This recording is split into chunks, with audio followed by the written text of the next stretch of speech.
In an era where a single miscalculation could trigger global thermonuclear destruction, a small group of rival diplomats worked in the shadows to dismantle the world's most lethal arsenals and prevent total human extinction.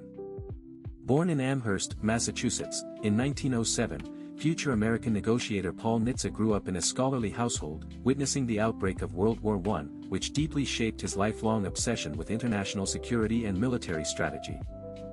After graduating from Harvard University in 1928, Nitze excelled as an investment banker on Wall Street before entering government service during World War II, analyzing strategic bombing data to measure the devastating physical limits of modern warfare. The defining turning point came on August 29, 1949, when the Soviet Union detonated its first atomic bomb, motivating Nitze to draft NSC-68, a highly influential national security document advocating for massive military containment of communist expansion.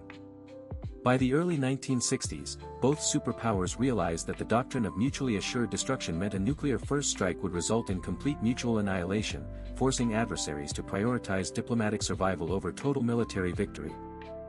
Following the terrifying 1962 Cuban Missile Crisis, veteran diplomat Averell Harriman led negotiations in Moscow, culminating on August 5, 1963, with the signing of the historic Partial Test Ban Treaty, banning nuclear tests in the atmosphere.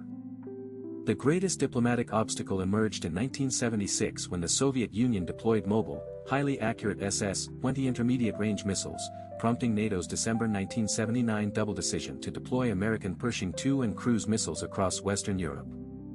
This European theater became a geopolitical powder keg, with Soviet SS-20s in the Western USSR directly opposing American Pershing IIs in West Germany and cruise missiles in the United Kingdom, Italy, Belgium, and the Netherlands. Tensions peaked in November 1983 during Able Archer 83, a realistic NATO military exercise that paranoid Soviet leadership genuinely feared was a cover for a real nuclear first strike, placing their strategic forces on high alert. To break the dangerous deadlock, U.S. negotiator Paul Nitze and Soviet diplomat Yuli Kvitsinski took an unauthorized, private walk in the Jura Mountains near Geneva, Switzerland, on July 16, 1982, to draft a breakthrough missile compromise. Under immense pressure, both negotiators bypassed rigid official instructions to co-author a balanced framework, demonstrating extraordinary personal courage by risking their careers to establish a viable middle ground for intermediate-range nuclear disarmament. Despite their brave efforts, both governments initially rejected the "walk in the woods" proposal, forcing Nitze and Kvitsinski to face severe professional reprimands and demonstrating the agonizing personal cost of seeking peace during intense geopolitical hostility. The diplomatic climate shifted dramatically in 1985 when Mikhail Gorbachev became Soviet General Secretary, decoupling arms control from other disputes and accepting highly intrusive verification measures that the Kremlin had previously rejected for decades. This diplomatic breakthrough culminated on December 8, 1987, when President Ronald Reagan and Gorbachev signed the historic Intermediate-Range Nuclear Forces Treaty in Washington, D.C., earning global acclaim for finally reversing the nuclear arms race. The INF Treaty resulted in the verified destruction of 2,692 intermediate-range missiles by June 1, 1991, establishing continuous portal monitoring where inspectors lived outside missile factories in Votkinsk, Russia, and Magna, Utah. Today, the legacy of these negotiators is preserved through the Arms Control and Disarmament Agency's historical records, proving that structured, technical verification can successfully replace blind geopolitical trust even between the bitterest of ideological rivals.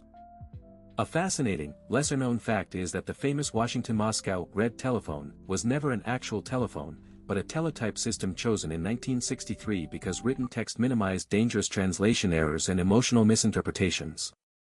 The story of these Cold War negotiators remains a powerful testament to human rationality, proving that even at the precipice of absolute destruction, patient diplomacy and mutual compromise can successfully avert global catastrophe.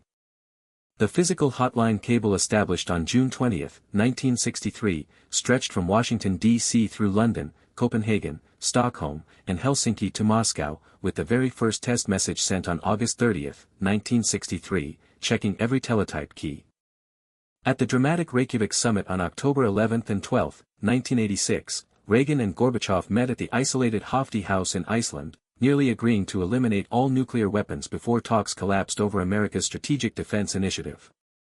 Following the INF breakthrough, the superpowers signed the landmark Strategic Arms Reduction Treaty, or START-I, on July 31, 1991, in Moscow, which successfully mandated deep, unprecedented cuts in their strategic offensive nuclear arsenals. Today, with the US withdrawing from the INF Treaty in 2019 and Russia suspending New START in 2023, the courageous legacy of these Cold War negotiators serves as an urgent reminder that active, verified diplomacy is the only barrier protecting humanity from self-destruction.